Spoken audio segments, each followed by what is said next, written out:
What's up, fight fans? Welcome to Mr. Mustache MMA News. Today, I want to discuss last Saturday's fight between Deiveson Figueiredo and Montel Jackson. But before we get into it, don't forget to hit the like and subscribe button to continue getting more MMA content by yours truly and help the channel grow.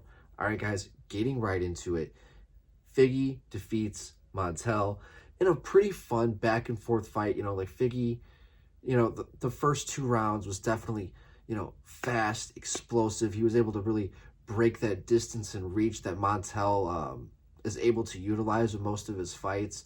I mean, it was just finding the right angles, utilizing these really quick blitzes, and just being Figgy, right? Vintage Deiveson Figueiredo.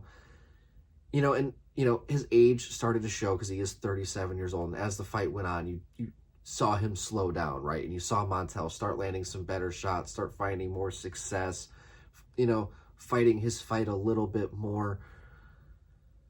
And it was weird it was a split decision. I mean, I didn't agree with that. Especially the one judge where I think he gave the first round to Montel, which was just made no sense whatsoever.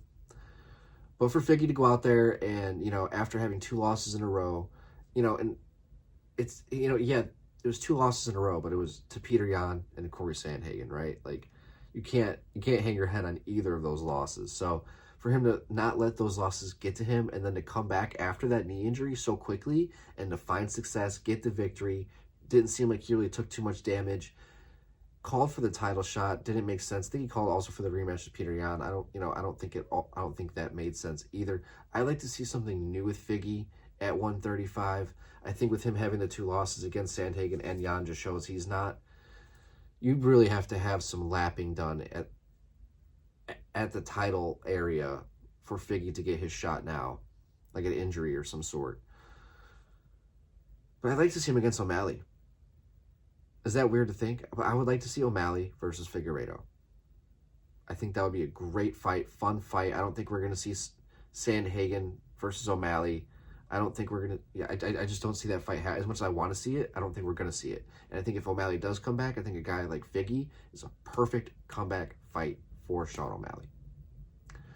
As for Montel, tested himself against a former champion. And, I would be looking very closely at that Henry Cejudo and Peyton Talbot matchup that was announced earlier today in the most random fight announced ever.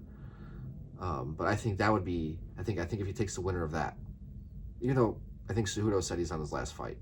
But if Cejudo goes out there and beats Peyton Talbot, why retire? Anyways, that's a whole nother conversation. But guys, I'd love to hear your guys' thoughts. What's next for Figgy? What'd you guys think of the fight? What's next for Montel? Love to hear your guys' thoughts. That's going to do it for today, guys. Mr. Mustache, MMA News out. Let's fucking go, fight fans.